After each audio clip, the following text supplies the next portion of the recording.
This is the story of an extraordinary English individual called Horatio Bottomley from the early 19th century, who during his life was a financier, journalist, editor, newspaper proprietor, swindler, fraudster, and Member of Parliament.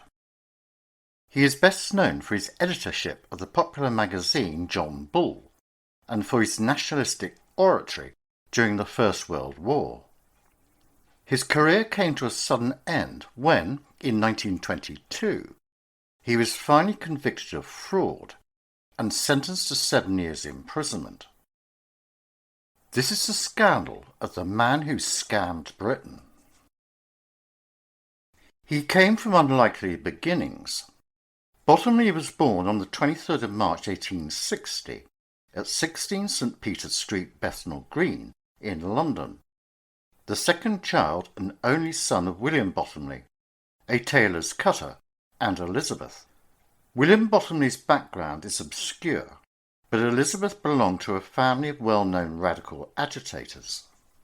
Among Elizabeth's close associates was Charles Bradlaugh, who became a controversial Member of Parliament.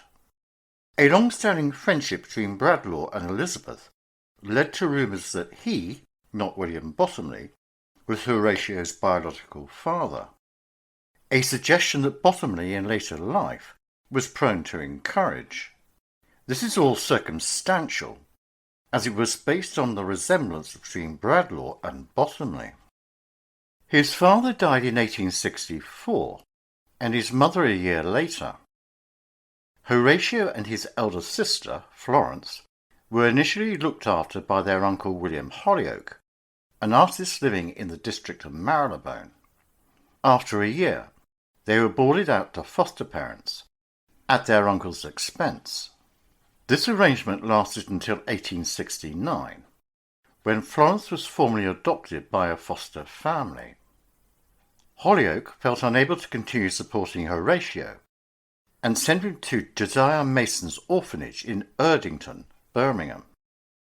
This was Horatio's home for the following 5 years, where he received a useful basic education.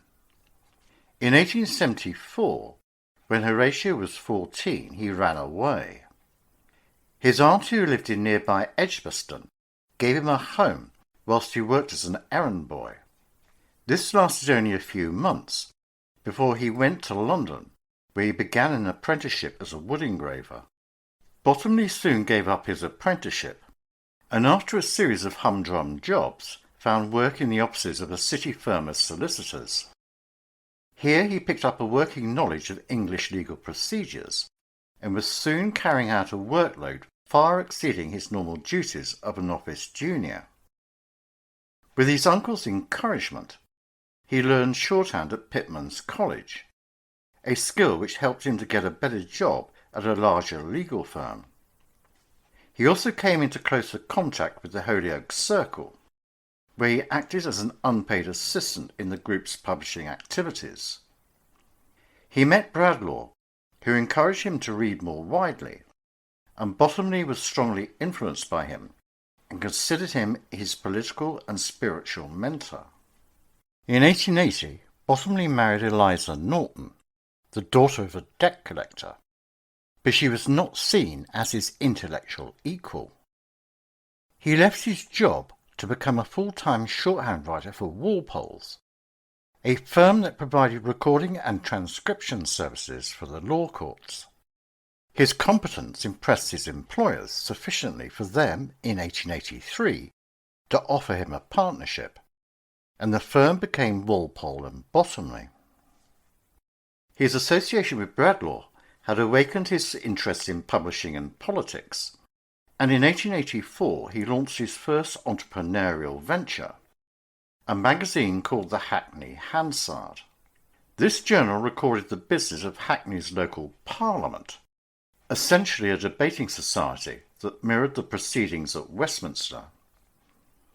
Advertisements from local tradesmen kept the paper mildly profitable. In 1885, he formed the Catherine Street Publishing Association, and using borrowed money, started several magazines and papers including the Financial Times, which was set up to rival the Financial News, which was London's first specialist business paper. In 1886, Bottomley's company acquired its own printing works through a merger with the printing firm of Macrae and Company. At the age of 26, Bottomley became the company's chairman. His advance in the business world was attracting wider notice, and in 1887 he was invited by the Liberal Party in Hornsey to be their candidate in a parliamentary by-election. He accepted, and although defeated, fought a strong campaign, which won him a congratulatory letter from William Gladstone. His business affairs were proceeding less serenely, and he quarrelled with his partner Douglas Macrae, and the two decided to separate. Bottomley described the decision that led him to let Macrae divide the assets. He was a printer, and I was a journalist, but he took the papers and left me the printing works. Undismayed by the loss of his papers, Bottomley embarked on an ambitious expansion scheme. On the basis of a lucrative contract to print the Hansard reports of debates in the Westminster Parliament, at the beginning of 1889 he founded the Hansard Publishing Union Limited, floated it on the London Stock Exchange with a capital of £500,000. Bottomley boasted the company's credentials by persuading several notable city figures to join the company's board of directors. This board approved the purchase by Bottomley of several printing businesses, and he used intermediaries to disguise his considerable personal profits from these transactions.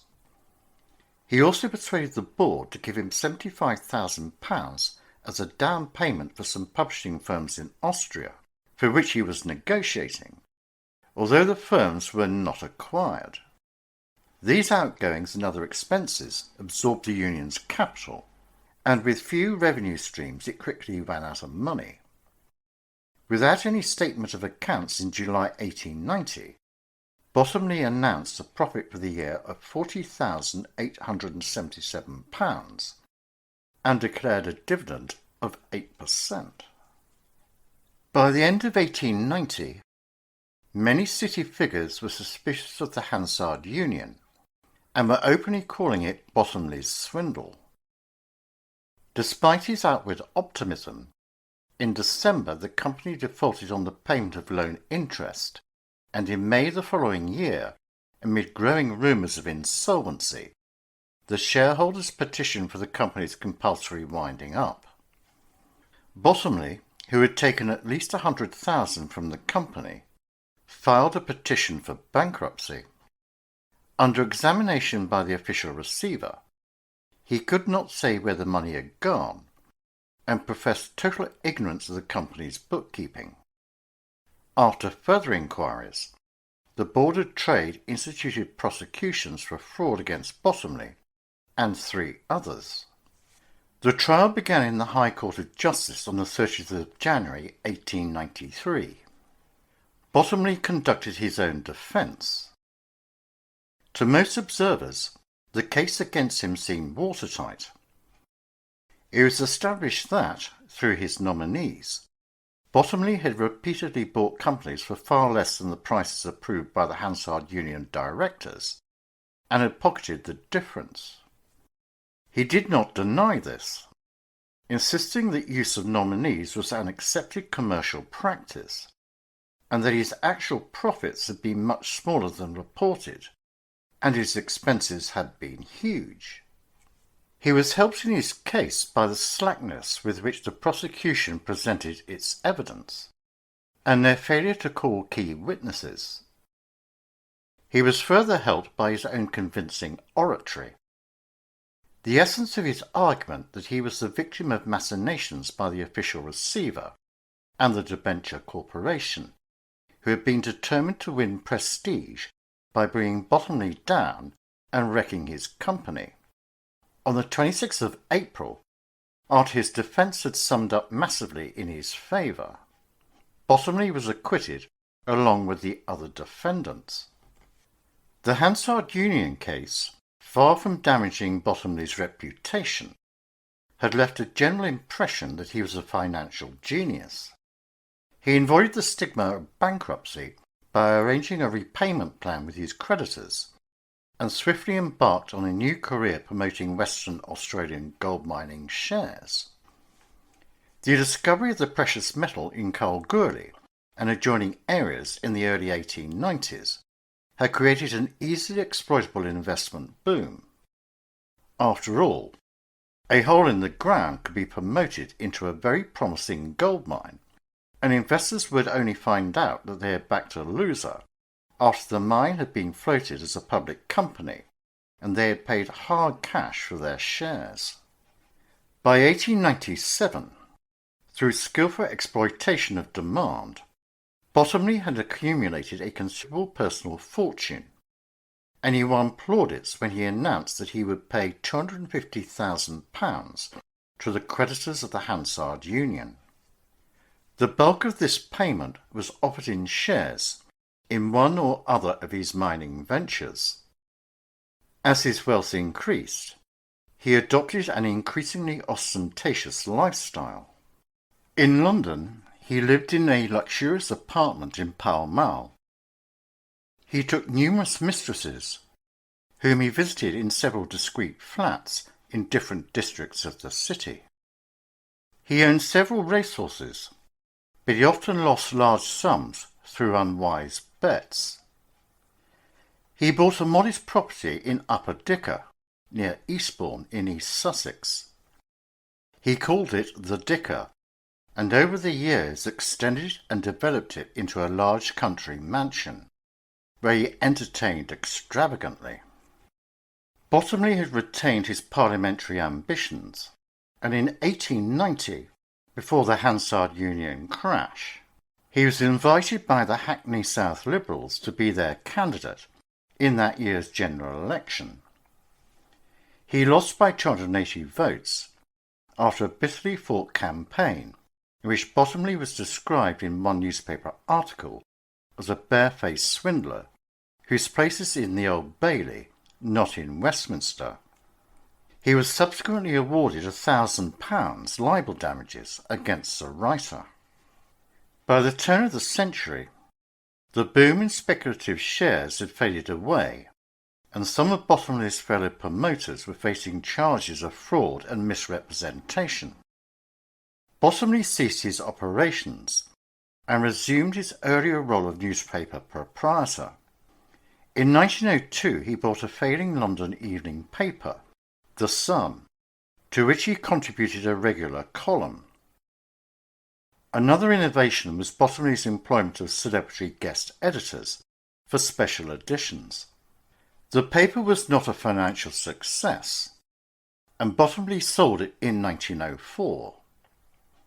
He had not given up altogether on speculative money-making schemes, and in 1905 began an association with the financier Ernest Hooley. Among their joint enterprises was the promotion of the defunct Basingstoke Canal as a major inland waterway, the London and South Western Canal.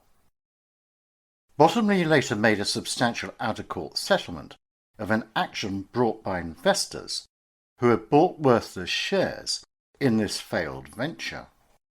In the general election of January 1906, Bottomley was again the Liberal candidate for Hackney South. After a vigorous campaign, he defeated his Conservative opponent by more than 3,000 votes, the largest Liberal majority in London. His maiden speech on the 20th of February in the House of Commons was received in chilling silence by fellow MPs that were well aware of Bottomley's checkered reputation. Over time, he overcame much of the initial hostility, partly by his self-deprecating good humour, declaring himself as more or less honourable, and also because of his populist approach to legislation was attractive. He proposed reforms of the betting industry and of licensing hours, and the introduction of state old age pensions. Extra revenues could be raised, he suggested, by stamp duty on share transfers and taxes on foreign investment. He drew attention to the long hours worked by domestic servants and introduced a private bill limiting the working day to 8 hours. As well as being an MP, Bottomley was engaged in launching his biggest and boldest publishing venture, the weekly news magazine John Bull, half of the initial capital for which was provided by Hooley. From its first issue on the 12th of May 1906, John Bull adopted a tabloid style that, despite occasional lapses in taste, proved immensely popular.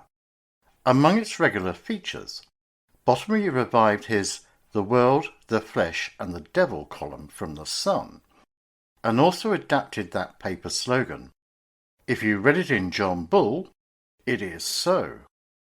Chaotic financial management meant that bills were rarely paid. This situation was resolved when the entire management of the magazine, including the handling of all receipts and payments, was put into the hands of an accountant, leaving Bottomley free to concentrate on editing and journalism. Circulation rose rapidly, and by 1910 had reached 500,000 copies. In June, Bottomley announced the John Bull Investment Trust, in which, for a minimum subscription of £10, investors could share that special and exclusive information which is obtainable only as a result of extensive city experience. Bottomley's earlier city activities were coming under scrutiny, particularly the multiple reconstructions of his now bankrupt Joint Stock Trust Company. After a long investigation, which Bottomley did all he could to frustrate, in December 1908 he was summoned to appear at the Guildhall Justice Room before a court of aldermen. As with the Hansard prosecution, the case against Bottomley appeared overwhelming. Share issues in the Joint Stock Trust had been repeatedly reissued, perhaps as many as 6 times. Once again, Bottomley succeeded in obscuring the details and, by the power of his courtroom oratory, persuaded the court that the summons should be dismissed. Despite the adverse publicity, Bottomley was returned by the electors of Hackney South at each of the 2 1910 general elections. His tactics included recruiting men in boots tipped and heeled with iron, who marched up and down outside his opponents' meetings and rendered their speeches inaudible. In June, he founded the John Bull League, with a mission to promote common-sense business methods into government. Readers of the magazine could join the League for £1 a year. Although still nominally a Liberal, Bottomley had become a trenchant critic of his party, and often aligned himself with the Conservative opposition in attacking Asquith's government. His parliamentary ambitions were suddenly halted in 1912, when he was successfully sued for £49,000 by one of his Joint Stock Trust victims. Unable to pay, and with massive debts, he was bankrupted with liabilities totalling £233,000. Since bankrupts are ineligible to sit in the House of Commons, he had to resign his seat. Prior to his bankruptcy, Bottomley had ensured that his main assets were legally owned by relatives or nominees, and was thus able to continue his extravagant lifestyle. John Bull remained an ample source of funds, and Bottomley boasted that although nominally bankrupt, he had plenty of money and everything else I want as well. After leaving the House of Commons, he denounced Parliament in the pages of John Bull as a musty, rusty, corrupt system that urgently needed replacement. He addressed large crowds as he called for government to be run by businessmen, not politicians. As always, Bottomley's lifestyle required fresh sources of income, and in 1912 John Bull began to organise competitions for cash prizes. These helped to raise the magazine's circulation to 1.5 million.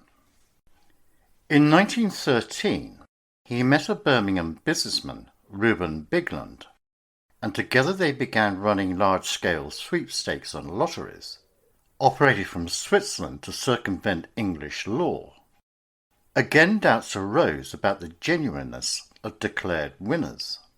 For instance, the winner of the £25,000 sweepstake for the 1914 Derby proved, on inquiry, to be the sister-in-law of one of Bottomley's close associates. It was insisted this was a coincidence, but years later it was revealed that all but £250 of the prize had been paid into a bank account controlled by Bottomley. At the beginning of the First World War, in his self-appointed role as spokesman for the man in the street, Bottomley addressed more than 300 public meetings in all parts of the country. For recruitment rallies, he provided his services free. For others, he took a percentage of the takings. His influence was enormous, as it was thought that he represented the national spirit, and that he might even become Prime Minister. In March 1915, Bottomley began a regular weekly column for the Sunday Pictorial. On the 4th of May, after the sinking of the Lusitania, he used this column to label the Germans as unnatural freaks and called for their extermination. Britain's war effort, he maintained, was being hampered by squeamish politicians. Although the government was wary of Bottomley, he was prepared to make use of his influence and popularity. In April 1915, he was asked to speak to ship workers on the River Clyde, who were threatening industrial action. After his intervention, the strike was averted. In 1917, he visited the front in France, where, after dining with Field Marshal Sir Douglas Haig, he was a considerable success with the troops. He hoped that these morale-boosting activities would lead to a formal government position, but this never happened.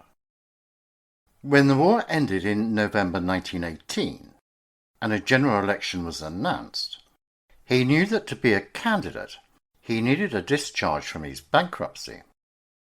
A payment of £34,000 in cash and bonds, and some hasty reorganisation of outstanding debts, was sufficient for an acquiescent official receiver to grant the discharge, just in time for Bottomley to hand in his nomination papers in Hackney South.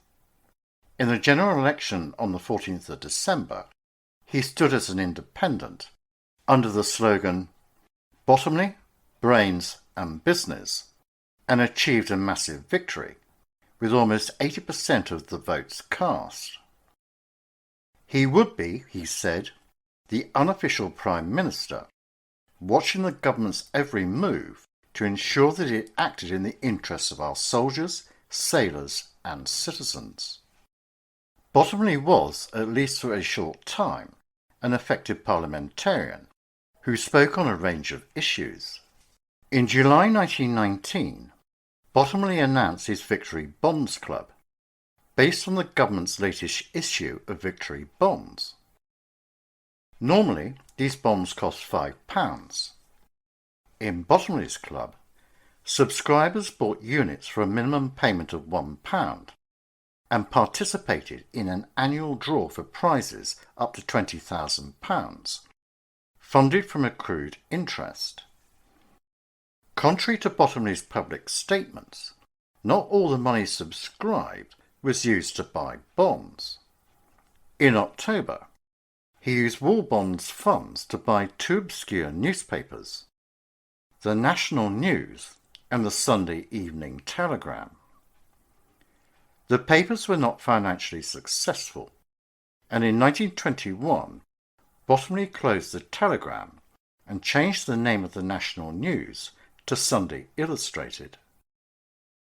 To bolster its fortunes, he transferred his Sunday Pictorial column to the Illustrated and mounted an expensive promotional campaign, but with little benefit. The paper languished, while Bottomley lost the large income and readership that went with the pictorial. His fortunes declined further when, in 1920, directors revoked the pre-war partnership agreement and took full control of John Bull. Bottomley was made editor for life, but this agreement terminated a year later, with a final payoff of £25,000, which ended Bottomley's connection with the paper. Dogged by poor administration and inadequate accounting, the Victory Bonds Club was sliding into chaos.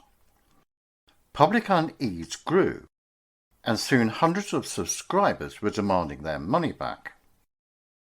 Bottomley's position worsened when he fell out with Bigland. The two had quarrelled during the war, when Bigland had attacked Bottomley in print. They had later reconciled, but after their second dispute, Bigland turned vengeful. In September 1921, he published a leaflet describing the War Bonds Club as Bottomley's latest and greatest swindle. Against the advice of his lawyers, Bottomley sued for criminal libel and brought other charges against Bigland of blackmail and extortion. The preliminary hearing at Bow Street's Magistrate Court in October, at which Bottomley's methods were revealed, proved disastrous to his credibility. Despite this, Bigland was committed for trial at the Old Bailey on the libel charge and to Shropshire Assizes on charges of attempted extortion. The libel trial began on the 23rd of January 1922, and to prevent further damaging disclosures in court, Bottomley's lawyers offered no evidence, and Bigland was discharged. The extortion case went ahead in Shrewsbury on the 18th of February, at the end of which it took the jury only 3 minutes to find Bigland not guilty. Bottomley, himself now under police investigation, was ordered to pay the costs of the trial. A few days afterwards, he was summoned to appear at Bow Street on charges of fraudulent conversion of Victory Bond Club funds. After a brief hearing, he was committed for trial at the Old Bailey.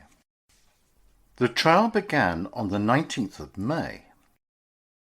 As the case was beginning, Bottomley secured the agreement of the prosecuting counsel to a 15-minute adjournment each day, so that he could drink a pint of champagne ostensibly for medicinal purposes. He faced 24 fraud charges, involving amounts totalling £170,000. The prosecution produced evidence that he had regularly used Victory Bonds Club funds to finance business ventures, private debts, and his expensive lifestyle.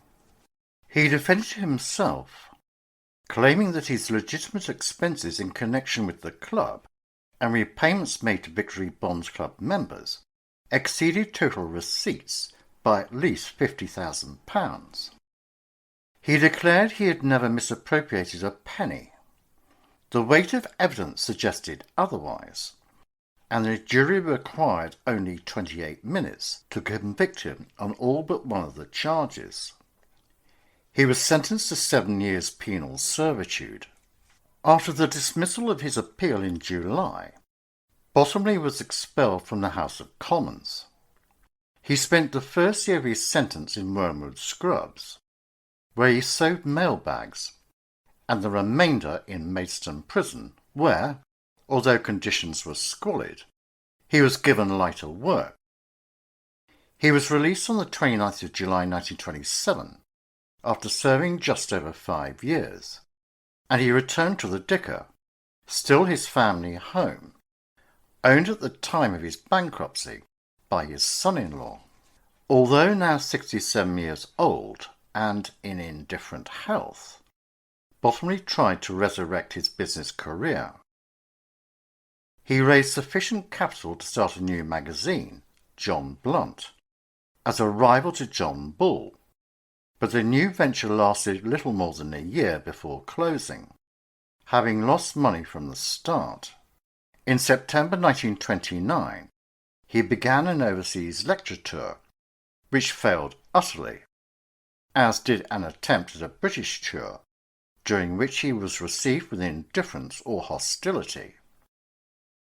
By 1930, he was again bankrupt.